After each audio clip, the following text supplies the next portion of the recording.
Capítulo 3. El farol cayó de su agarre sorprendido y bajó rebotando las escaleras como una calabaza de Halloween a la fuga. Capper tropezó y se sintió caer mientras daba manotazos a algo que le azotaba la cabeza. MC Ready se apoyó contra una pared sólida y desenredó su propia linterna, sujetándola en una mano y la escopeta en la otra mientras intentaba localizar a su asaltante. Pero Capper había recuperado el equilibrio y dominado a su atacante. Lo levantó, dejando que el papel arrugado aletease en la brisa que se lo llevaba por el hueco de la escalera. MC Ready fue y tomó el papel. Las anotaciones en la parte de abajo estaban en noruego, pero no habría habido ninguna diferencia real si hubiesen sido ideogramas chinos.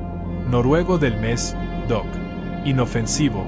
Empezó a tirar la página, se lo pensó mejor y se la metió en el bolsillo para una inspección detallada más tarde. Un avergonzado Capper se ajustó tímidamente la ropa y descendió el último par de escalones para recuperar la lámpara que aún ardía. Esperó ahí hasta que MC Ready se hubo reunido con él. Juntos empezaron por el corredor subterráneo. Las vigas de soporte que sujetaban el techo eran de madera. Estaban retorcidas y pandeadas de la presión constante del hielo alrededor de ellas. Esa era un área más activa glacialmente que la meseta donde estaba localizado el puesto avanzado estadounidense. La reciente conflagración que había abrazado el campamento tensaba más la fuerza del maderamen. Podían oírlo crujiendo y quejándose a su alrededor mientras se abrían camino por el túnel. Goteaban trozos de hielo y limo, aterrizando en su pelo y cosquilleando en sus mejillas. Una viga rota yacía transversalmente delante de ellos, bloqueando el túnel. Todavía humeaba. MC Ready se agachó para deslizarse cautelosamente por debajo, frotándola suavemente. Una ducha de escombros finos llovió desde el techo arqueado. Tranquilidad aquí, Doc. Esta pertenece al tejado, no al suelo. Capper se acuclilló y pasó por debajo de la viga. Esta gimió pero aguantó estable. Continuaron hacia adelante. «Hey, Mac, ¿algo va mal?» Capper se giró, apuntando la luz hacia su compañero. MC Ready estaba buscando en la pared tras él. «He chocado con algo. No parecía madera. Creo que lo he movido cuando lo he golpeado». «Mierda», hizo una mueca. El brazo sobresalía del borde de una puerta de acero situada en la pared del pasillo. El codo estaba a unos 3 pies del suelo. La puerta estaba bien cerrada. Los dedos apretaban un pequeño soplete. Capper se inclinó cerca, examinando el miembro atrapado. «Cuidado, Doc», le advirtió MC Ready. «Podría quedar gas fluyendo». «No creo», Capper señaló los controles del soplete. «El interruptor está en la posición de encendido, creo». «No huelo nada», se lamió un dedo y lo mantuvo bajo la boca del soplete. «Nada. El combustible se quemó o se escapó hace tiempo». MC Ready probó la puerta. Estaba desbloqueada y, al contrario que las dos anteriores con las que tuvieron que pelear, esta se abrió fácilmente. El brazo cayó flojamente al suelo. Ya no estaba unido a nada, habiendo sido cortado y mantenido en su sitio por la puerta. No había señal de su antiguo dueño. Eso fue suficiente en lo que respectaba a MC Ready. Se apartó y tosió, sintiendo el estómago revuelto dentro de la tripa. Los ladeos y sacudidas de un helicóptero azotado por el viento no lo molestaban, pero esto. «Cristo», masculló Capper. Miró por el nuevo pasaje, levantando el farol en alto. «Veamos a dónde va este». Un paseo corto los llevó a otra puerta. Letras noruegas atravesaban la madera al nivel de los ojos. MC Ready preparó la escopeta y le dio una patada a la puerta. Al menos las puertas se estaban volviendo más cooperativas. Esta se balanceó obedientemente hacia adentro, parándose con un chirrido. Docenas de papeles volaban por la habitación más allá de la puerta, gordas polillas blancas empujadas por el viento que se colaba a través de agujeros abiertos en el techo. Era difícil determinar el propósito de la sala porque era una ruina total. MC Ready apuntó la linterna a la carnicería. «Laboratorio», anunció Capper mientras el haz atravesaba vasos de precipitados rotos y tubos de ensayo fragmentados. Un microscopio bueno yacía de lado en el suelo, cerca de un banco de trabajo quebrado. Otro equipamiento estaba diseminado como por un tornado. Un caro osciloscopio estaba sin dañar en un estante, excepto por el hecho de que algo le había sacado su único ojo ciclópeo. «Hey, mira esto, Doc». Capper se volvió. La linterna de MC Ready había captado una caja metálica gris unida a una pared cercana. Una única lente intacta apuntaba hacia el suelo. Videocámara portátil. Capper la miró, y después empezó a abrirse camino a través del desorden hacia un archivador volcado. Sus cajones habían sido sacados, testimonio mudo de la destrucción casual que había invadido esa habitación, así como la fuente de todo el papel que revoloteaba alrededor de sus cabezas. Otros papeles estaban debajo de pesos o de equipo derribado sobre la mesa de trabajo principal. Los barajó, buscando con más esperanza que realismo la pista que pudiese explicar qué catástrofe había arrollado esa estación. MC Ready continuaba examinando la videocámara, deseando que Sanders estuviese con ellos. ¿Algo?, preguntó sin girarse. Capper sacudió la cabeza con pesar. Todo en noruego, me temo. Sacó un par de hojas, visqueando en la débil luz. No, aquí hay un par en alemán. ¿Y qué? Puedo leer un poco de alemán. MC Ready se volvió hacia él y habló ansiosamente. ¿Sí? ¿Qué dice? El médico continuó inspeccionando los papeles con los labios moviéndose mientras seguía las largas palabras. Gegenwärtig Glassy. Se interrumpió y levantó la mirada decepcionado. Es un tratado sobre el movimiento de crestas de presión, me temo. Maravilloso, dijo MC Ready sarcásticamente. Eso es una gran ayuda. Capper alineó cuidadosamente las hojas y empezó a añadir montones seleccionados de material adicional. El piloto frunció el ceño. ¿Qué haces ahora? Nadie en nuestra base puede leer eso tampoco. Lo sé, se agachó para recuperar un montón de papel encuadernado en plástico rojo. Pero esto podría ser trabajo importante. Parece que 6 personas han muerto por él. Bien podemos llevárnoslo de vuelta antes de que vuele. Si las posiciones estuviesen invertidas, querría que algún otro científico hiciese lo mismo por mí. MC Ready se abstuvo de mencionar que Capper solo era un médico de medicina general, no un científico. Vale, dijo impacientemente, pero se está haciendo tarde. Date prisa. Voy a comprobar las últimas habitaciones. Se volvió y salió. Capper continuó reuniendo los papeles, apilándolos pulcramente en un brazo. Quizá algún departamento o universidad noruegos podrían sacarle sentido. Entre los escombros había una grabadora de bolsillo. Varias cintas estaban esparcidas cerca por el suelo. Recogió una.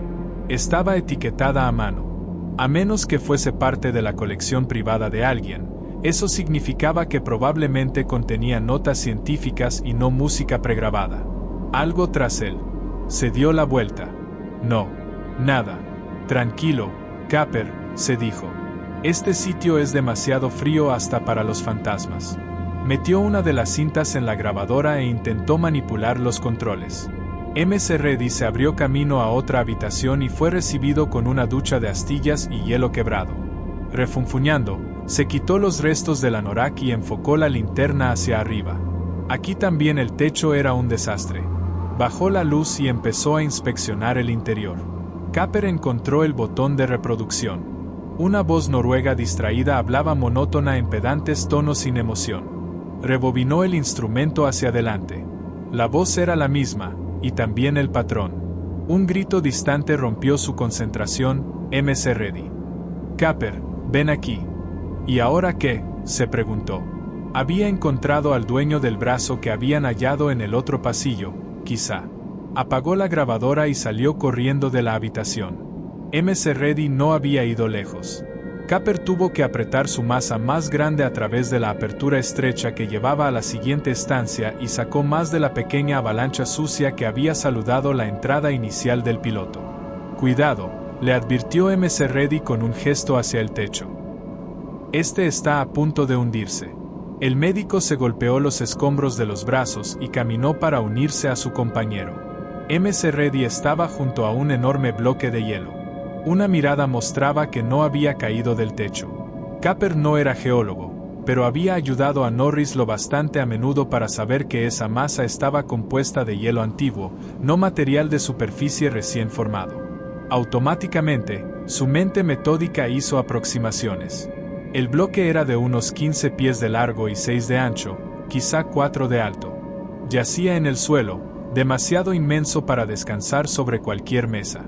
Los bordes mostraban señales de derretimiento reciente, un proceso detenido por las temperaturas glaciares que habían invadido el campamento.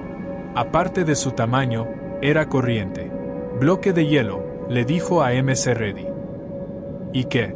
MC Ready se inclinó sobre el bloque, apuntando la linterna hacia abajo. Mira esto. Capper se acercó. El centro del bloque había sido derretido o sacado. Parecía como si alguien hubiese intentado convertir el bloque en una enorme bañera congelada. ¿Qué opinas de esto? Capper sacudió la cabeza, completamente perplejo.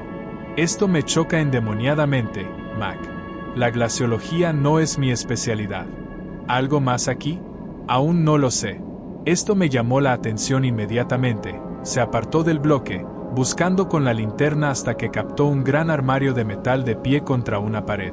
Una inspección más cercana reveló varias copias de Polaroid pegadas a su parte frontal. Caminaron hasta ello. Las fotografías mostraban hombres trabajando y jugando por el complejo. Al menos algo está intacto, murmuró. Puso la escopeta cuidadosamente a un lado y sujetó la linterna en la boca mientras usaba ambas manos para intentar abrir el armario. El pestillo cedió levemente, pero las puertas se negaron a desprenderse. Atascadas, decidió. Quizá congeladas. Tiró otra vez. Cayó polvo de lo alto del armario. El techo parcialmente derrumbado bloqueaba ligeramente las partes superiores de las puertas. Tiró una vez más. Algo gimió por encima de su cabeza. Capper dio un paso atrás, mirando el techo con cautela. Ten cuidado, Mac. MC Ready se preparó, echó una mirada superficial al techo inestable y tiró fuerte. Demasiado fuerte. Las puertas volaron y él tropezó hacia atrás, luchando por el equilibrio. Grandes pedazos de aislante y madera cayeron del techo. MC Ready tosió y agitó el polvo mientras volvía hacia el armario. El contenido fue una decepción, no es que hubiese esperado encontrar mucho. Su forcejeo con las puertas no produjo revelaciones. Algunas de las baldas estaban vacías.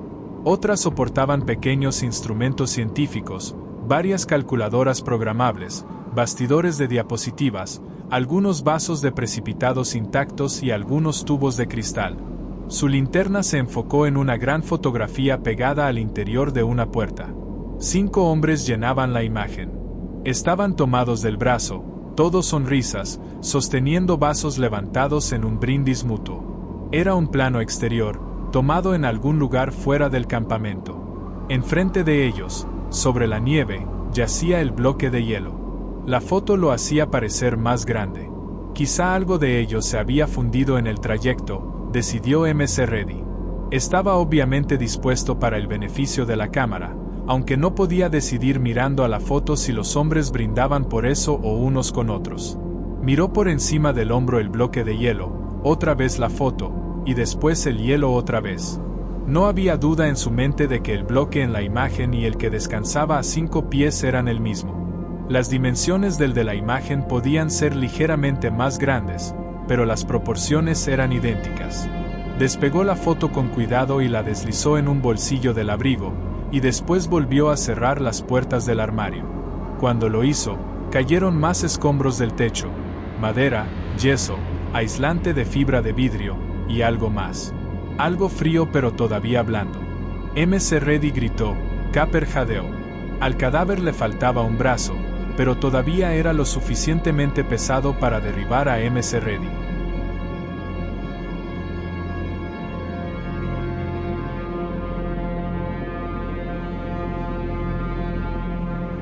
El aullido fue agudo y melódico. Penetró mucho en el complejo estadounidense, alcanzando la sala de recreo por corredores conectados y los pocos altavoces dentro. Por debajo de una de las mesas de cartas, el husky herido afinó los oídos. El aullido degeneró en una letra, algo que tenía que ver con hombres lobo en Londres. Una vez el aullido se hubo metamorfoseado en habla humana, el perro pasó su atención a otro lado. Cerca, una bola de luz bailaba por una pantalla de video, atrayendo a aspirantes a jugadores para manipularla. No había ocupantes en la habitación en ese momento, y el perro solo pudo pasar trotando desinteresadamente. El aullido era más fuerte en la cocina, estallando desde un reproductor de cintas que vibraba sobre una repisa por encima de una cocina multifuegos. Knowles pasó patinando, cerrando de una patada la puerta del enorme congelador con ruedas de acero que giraban. El gran pedazo de carne en conserva que había extraído del congelador fue dejado de golpe en la gran tabla de cortar. Ollas y sartenes empañaban el aire, y el aroma que llenaba la habitación era denso en pimienta y laurel. Knowles rodaba fácilmente de una estación a otra, guardando tiempo para la música. Usó una cuchara para catar el contenido de un caldero, frunció el ceño, añadió algo de un par de molinillos grandes y después lo probó otra vez. Esta vez sonrió. Se enorgullecía de su trabajo. La estación podía funcionar sin cualquiera de los científicos, sin los pilotos o mecánicos de helicóptero, sin Gary, pero no funcionaría mucho tiempo sin los talentos de Knowles. No, señor. Knowles podía insultar a todos en el campamento con impunidad. Su cocina más que compensaba las ofensas cometidas por su boca. Pero había objeciones ocasionales a su irreverencia. Gary miraba a través de una puerta abierta, haciendo una mueca. «Baja esa mierda, Knowles. Puede oírse por todo el campamento. Desconecta los altavoces del pasillo y la sala de recreo». «Más problema de lo que merece», argumentó el jefe de la estación. «Reproduce esa mierda si debes, pero bájalo». Knowles inhaló desdeñosamente. Algunos tipos no tienen aprecio por la cultura. Las uñas de Gary golpearon la jamba de la puerta. Warren Zevon no es cultura, Knowles. Beethoven es cultura. Janacek es cultura. Vaughan Williams es cultura. ¿Sí? Si oigo esa sinfonía, Antártica, sonando desde tu habitación una vez más, creo que me volveré loco. Si quieres oír algo así, todo lo que tienes que hacer es abrir tu ventana. La cultura solo depende de tu punto de vista. Bueno, la sordera no. Así que bájalo. Oui, monsieur. Puedo hacerlo. Patinó hasta el estéreo y bajó el volumen. Un poco. Gary sacudió la cabeza y se rindió, continuando su camino. La sala de comunicaciones era la siguiente en su agenda. Sin sorpresa, encontró a Sanders en su estación. También sin sorpresa, el operador estaba reclinado en su silla, profundamente dormido. Sus auriculares todavía estaban en su sitio. Gary rodeó de puntillas la silla y examinó brevemente la consola antes de seleccionar un dial de la masa de controles. Lo empujó todo lo posible a la derecha. Estática violenta despertó al radiooperador. Se apretó los oídos, arrancándose los auriculares. «¡Ey, tío!». Cuando vio que era el jefe de la estación, su indignación se disminuyó un poco. «Podrías dejar sordo a alguien así. No es más fuerte que el estéreo de Knowles. Tu sensibilidad podría necesitar una puesta a punto. Soy sensible como los demonios, jefe». «¿Sí? ¿Ya has contactado con alguien?». Sanders explicó como si estuviese hablándole a un niño. «Estamos a 1000 millas de cualquier otro, tío. No se puede captar nada a través de esa mierda de fuera», agitó los brazos. «Si Bennings tiene razón, se va a poner endemoniadamente peor antes de mejorar. Ahora, si tuviésemos un satélite geoestacionario al alcance, sería fácil». «Bien, no lo tenemos», le recordó Gary. No había mucha demanda de un satélite de comunicaciones estacionado en la vecindad espacial del Polo Sur. Suspiró resignado. «Ponte con ello. Sigue intentándolo. Y hazme saber el minuto en que contactas con MC Murdo o cualquier otro lugar». «¿Sí? ¿Incluso los rusos?». «Cualquiera. Tenemos que correr la voz de lo que está pasando aquí».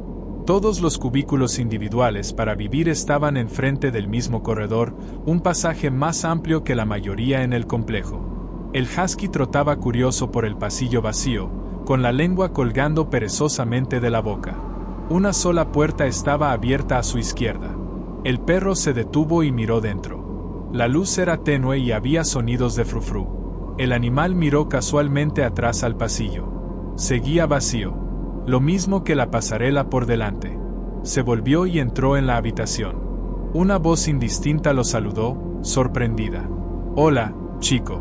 Hubo una pausa, y después el sonido inesperado de cristal rompiéndose.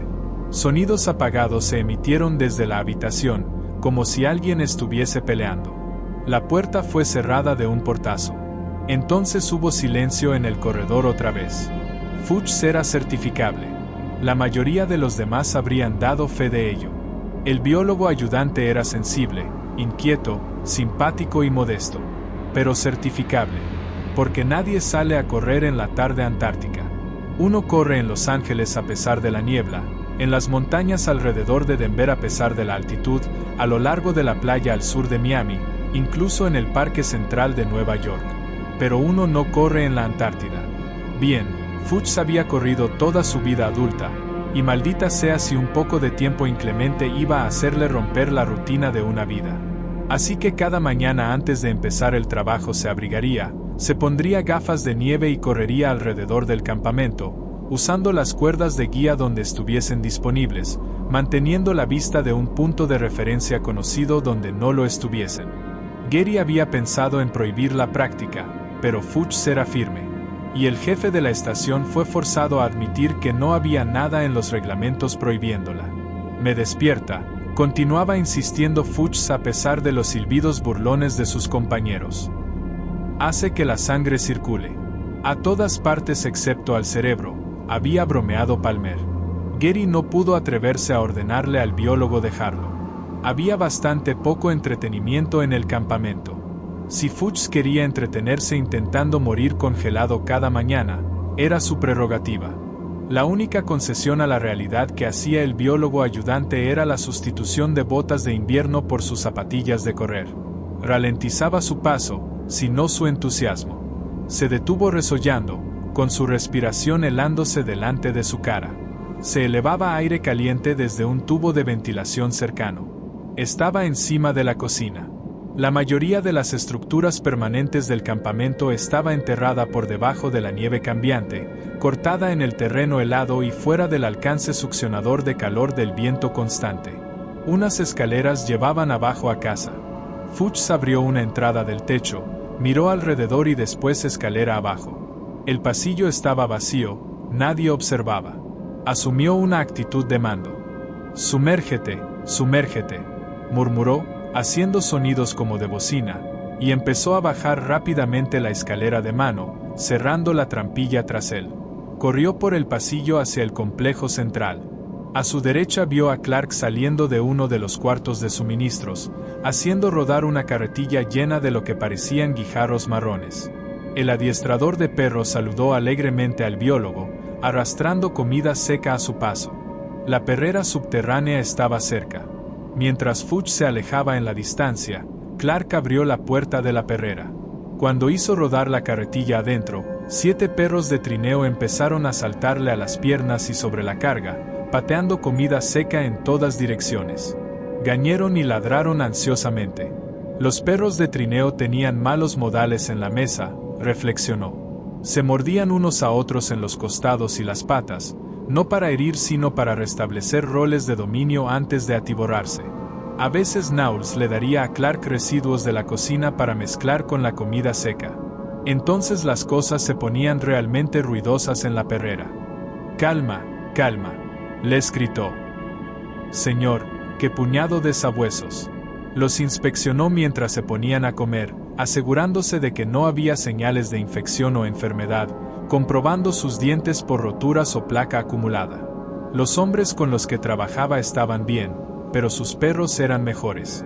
Eran incluso afectuosos, hacían su trabajo sin vacilar cuando se requería, y rara vez discutían con él. A cambio, los perros de trineo le habían transmitido su más alto honor a Clark. Pensaban en él como en uno de los suyos. Era el perro líder. Además de lo cual, él traía la comida. La sección de almacenamiento, que contenía los tanques de combustible, era más antigua que el resto del complejo, habiendo sido puesta en su lugar la primera. Los soportes de madera y metal que sostenían el techo allí empezaban a verse tambaleantes. La Antártida ponía presión sobre el metal y la madera tan constantemente como sobre los hombres que tenían que sobrevivir allí. Tuberías y bloques de cemento estaban apilados cerca pulcramente. El cemento era especial, diseñado para resistir el frío sin agrietarse. Los bloques tenían lengüetas y ranuras para poder ser encajados sin mortero. Unas puertas cerraban otros cuartos más pequeños llenos de equipo electrónico duplicado, suministros de fontanería duplicados de todo. No había una ferretería a una manzana o dos del puesto avanzado 31. Los hombres tenían 6 meses de invierno polar por delante. Tenían que estar preparados para reemplazar cualquier cosa que se rompiese sin ayuda exterior. Childs estaba tarareando para sí mismo cuando entró en el área de almacenamiento principal. Se detuvo enfrente de una puerta que estaba cerca de los enormes tanques de combustible horizontales. Había 6 cerrojos de diversos tipos en la puerta. Un par eran trabajos de combinación, varios requerían llaves y uno una barra magnética. Abrió cada uno cuidadosamente. El pequeño cuarto tras la puerta estaba inusualmente caliente. El calor fluía de un pequeño radiador que parecía una pintura del sudoeste norteamericano. Luces claras fluorescentes de matices ligeramente purpúreos brillaban hacia abajo desde el techo. El cuarto olía a tierras de cultivo de Wisconsin y a la costa de Mendocino, California. Childs sonrió paternalmente mientras inspeccionaba las filas de plantas sanas que crecían en los tanques hidropónicos. Tenían hojas verdes estrechas con bordes cerrados. Algunas de ellas eran tan altas como el mecánico. Charlaba con ellas mientras añadía nutrientes a los tanques de metal, vertiendo la cosa de una jarra de plástico. ¿Qué tal están hoy mis hermanos y hermanas? Parece que todo el mundo está bien. Se arrodilló para comprobar los indicadores que mostraban la humedad y el pH de la tierra, comprobó el termómetro en la pared y ajustó levemente el control del calor. Un zumbido subió desde el radiador, calentando la cara del mecánico. Llegaba poca luz por la pequeña claraboya de arriba. Volviéndose a un radiocasete, seleccionó una cinta usada de la pila de al lado y encendió la máquina. ¿Qué decís de un poco del buen Al Green para mis bebés, Presionó el botón de encendido. Una voz aguda y gimoteante llenó suavemente el pequeño cuarto. Cried out, cantó la voz agonizante. Qué desperdicio que ese hombre fuese y se pasase a la predicación, pensó Childs tristemente. Recordaba verlo en L.A. en el centro de música, en el pabellón Dorothy Chandler, cantando en el mismo escenario normalmente ocupado por la filarmónica. Oh, bueno. Supongo que cuando recibes la llamada, tienes que contestar. Pero ¿cómo podía cantar ese hombre? ¡Qué maldita pena! Un sonido nuevo lo alcanzó por encima de la música, un jadeo constante. Se dio la vuelta, solo era su nuevo visitante, el perro que los noruegos locos habían intentado matar. Un pensamiento hizo que el mecánico le frunciese el ceño al animal, que inclinó la cabeza a un lado y lo observó quejumbrosamente. La venda ya no estaba en su cadera. Probablemente rascada contra una pared o pieza de mobiliario, reflexionó Childs. Los perros tenían tendencia a hacer cosas así. También tenían tendencia a hacer otra cosa, que es por lo que el mecánico fruncía el ceño. Fue hacia el perro, haciendo movimientos para espantar con ambas manos. Venga, vete, Chucho. Lárgate de aquí. Fuera. Dio un golpe en la nariz húmeda. El perro lo miró acusadoramente, después se giró y se fue trotando. Childs volvió a su jardín, refunfuñando por lo bajo. Entrar aquí, ir a mear sobre mis bebés. Malditos perros, ni siquiera se puede escapar de su suciedad en el culo del mundo. Cerró la puerta con cuidado detrás de él y se inclinó sobre las plantas florecientes. Esos son mis bebés. Al Green pasó a otra canción. Muy pronto todos estaréis crecidos. Todos bonitos, verdes y saludables. Y entonces mis bebés y yo vamos a tener una buena y larga fumada. La mirada de Blair estaba fija en el gráfico que llevaba mientras se paseaba por el corredor. Preocupado, casi se cae cuando los pies se le enredaron en algo inadvertido. ¿Qué? Se agachó y recogió un trozo rasgado y hecho trizas de vendaje manchado. Bueno, mierda, murmuró, buscando alrededor a su dueño.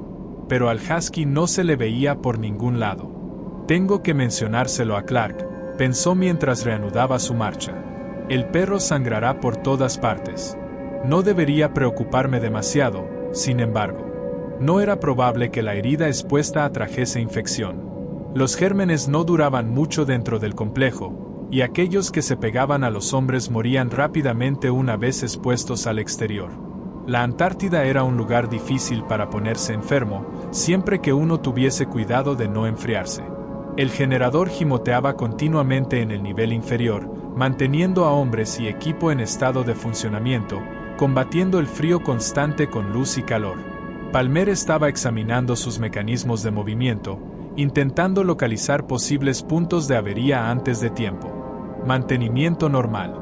Un silbido creciente le hizo fruncir el ceño, hasta que sacó la cabeza del interior y reconoció el sonido como procedente de fuera. Aspas de helicóptero luchando con el viento.